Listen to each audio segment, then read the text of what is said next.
আসসালামু আলাইকুম। ওয়ালাইকুম আসসালাম।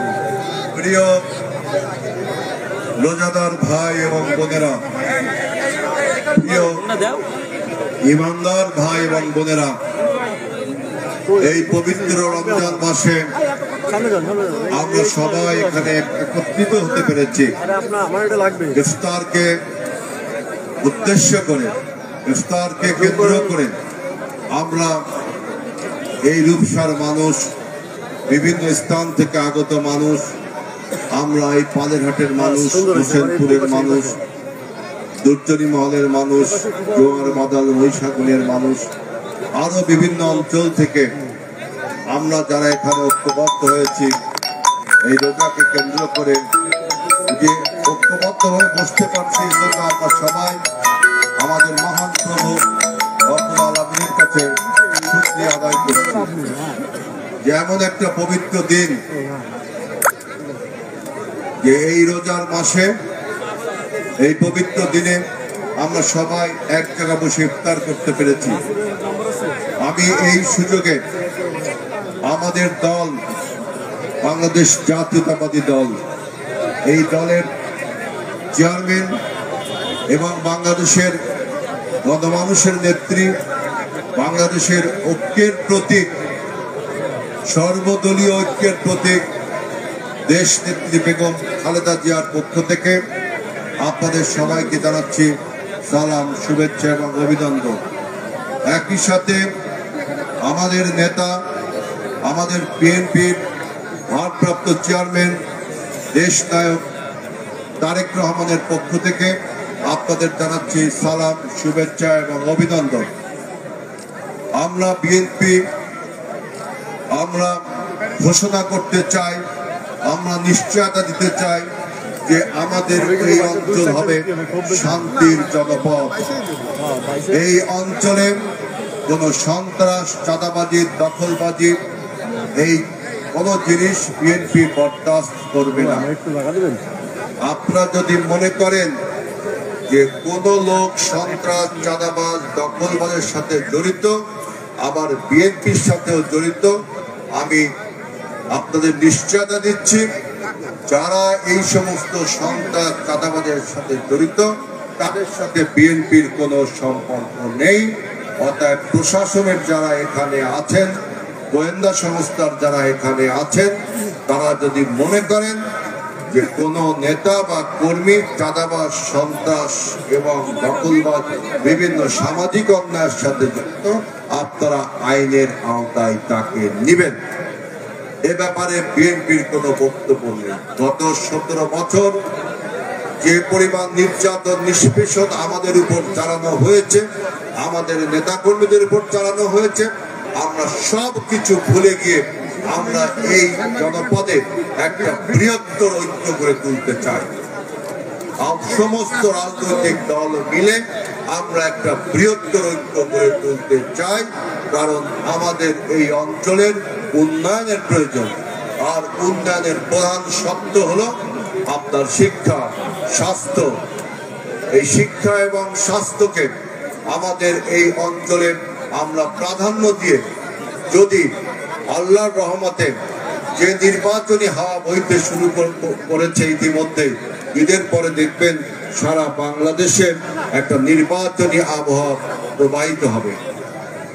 আমরা যদি একটি সুষ্ঠু নির্বাচনের মাধ্যমে আল্লাহ যদি আমাদেরকে রাষ্ট্র পরিচালনা করার দায়িত্ব দেন, ইনশাআল্লাহ আমরা এই রূপসার মানুষ, আমরা এই পাত্রের মানুষ, আমরা এই শ্রীফলতলার মানুষ, আমরা সবাই ঐক্যবদ্ধভাবে আমাদের শিক্ষা, স্বাস্থ্যের আমরা উন্নতি ঘটাবো।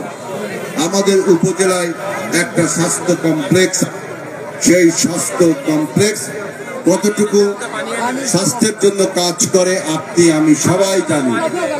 আমি এই ইফতার মাহফিল থেকে স্বাস্থ্য কর্মকর্তা এবং রূপসার যে প্রশাসন আছে তাদের বলবো, আপনারা আমাদের স্বাস্থ্য কমপ্লেক্সটি আপনারা উন্নয়নের উদ্যোগ নেন।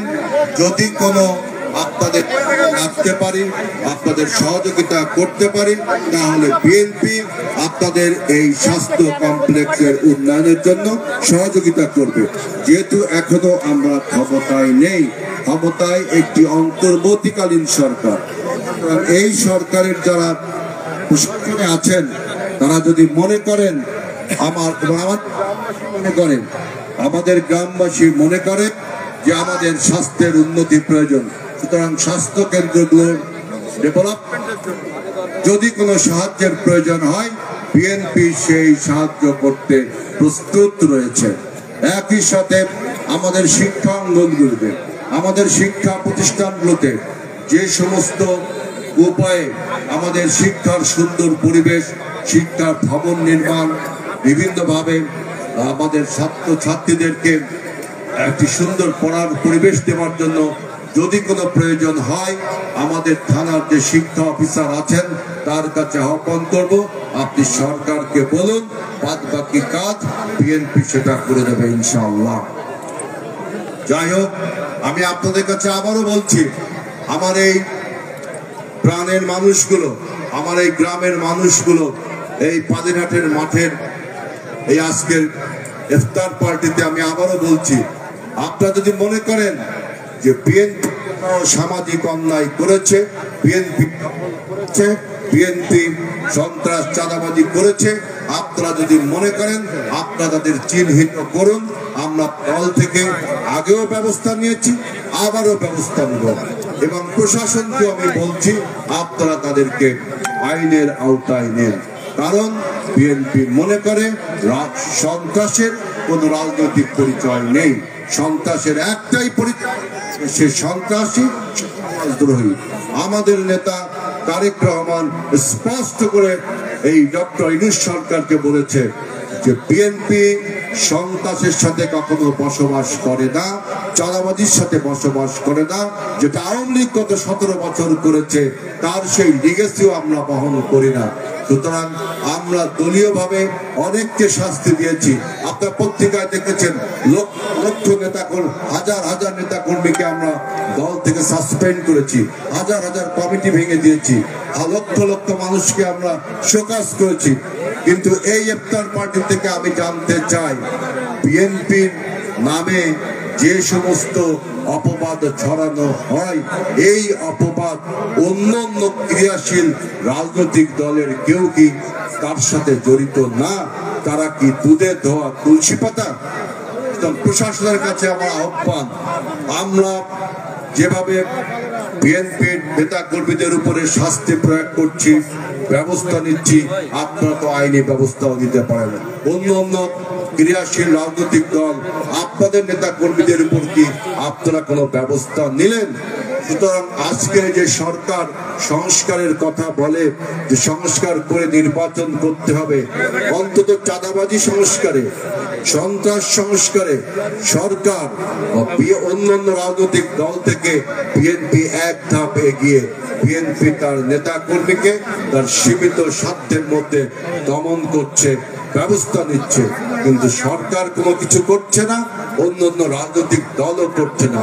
অর্থাৎ সংস্কারের দিক থেকে বিএনপি সবসময় এক ধাপ উপরে রয়েছে। আমি আবারও আমাদের এই গ্রামবাসীকে বলবো যে আপনারা ঐক্যবদ্ধ থাকবেন, দল মত নির্বিশেষে ঐক্যবদ্ধ থাকবেন। আমি আপনাদেরই সন্তান, আমি আপনাদেরই ভাই, আপনাদেরই বন্ধু। এই গ্রামের আলো, বাতাস, মাটি, তার রূপ, রস, গন্ধে আমি বড় হয়েছি। আমি ইনশাআল্লাহ আপনাদের সাথে আমার যে আর্থিক সম্পর্ক রয়েছে, যে সামাজিক সম্পর্ক রয়েছে, এই সম্পর্ক দিয়ে আমরা সবাই মিলে এই এলাকায় শান্তির জনপদ হিসেবে ঘোষণা করব, এবং আমরা আমাদের এলাকার শিক্ষা, সংস্কৃতি, স্বাস্থ্য উন্নয়নের জন্য আমরা কাজ করব। এবং আমাদের যে বেকার ভাইগুলো বসে আছে, ডিগ্রি পাস করে, মাস্টার্স পাস করে অনেক বেকার ভাইগুলো বসে আছে, তাদের জন্য আমরা কর্মসংস্থান তৈরি করতে পারি। আমাদের মানুষগুলো যেন বিভিন্ন জায়গায় চাকরি করতে পারে। আমরা এমন ভাবে সবাই ঐক্যবদ্ধ থাকবো এমন ভাবে ঐক্যবদ্ধ থাকবো যে আমরা ঐক্যবদ্ধ থাকার ফলে আমরা শুধু খুলনা না, বাংলাদেশকে ইনশাআল্লাহ নেতৃত্ব দেবে এই পালেরহাটের মানুষ, এই রূপসার মানুষ। আমাদের এই খুলনা জেলা বিএনপির সদস্য সচিব আবু হোসেন বাবু, আপনারা জানেন সে অসুস্থ হয়ে হসপিটালে ভর্তি রয়েছে। আমাদের ইফতার মাহফিলের দোয়াতে আমরা সবাই তার জন্য দোয়া করবো, সে যেন সুস্থ হয়ে আমাদের মাঝে ফিরে আসে। আমাদের তেরখাদা বিএনপির সাবেক সদস্য সচিব হাবিবুর রহমান, তিনিও অসুস্থ হয়ে ল্যাব-8 হসপিটালে চিকিৎসাধীন আছেন। আমরা ইফতার মাহফিলের আগের দোয়াতে আমরা আমাদের নেতা হাবিবের জন্য দোয়া করব। আমরা আমাদের রূপসার বাবু, তেরখাদার হাবিব সহ আরো যত অসুস্থ মানুষ আছে আমাদের এই অঞ্চলে, যারা অসুস্থতায় আজকে অনেকে রোজা রাখতেও পারেননি, অনেকে রোজার সমস্ত কিছু পারফর্ম করতে পারছেন না, তাদের জন্য দোয়া করব।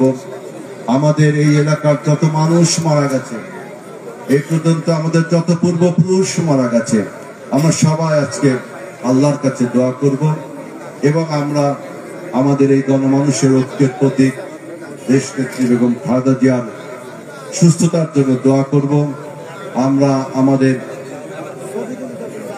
স্বাধীনতার ঘোষক শহীদ রাষ্ট্রপতি জিয়াউর রহমানের আত্মার মাগফিরাত করে দোয়া করব।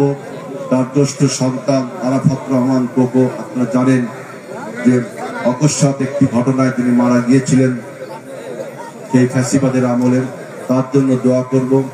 আমরা আমাদের বর্তমান নেতা, যিনি আগামী দিনে বাংলাদেশকে নেতৃত্ব দেবেন, তারেক রহমানের সুস্বাস্থ্যের জন্য আমরা দোয়া করব এবং আমাদের সমস্ত পূর্বপুরুষদের জন্য, গ্রামবাসীর জন্য দোয়া করব। এখন দোয়া হবে।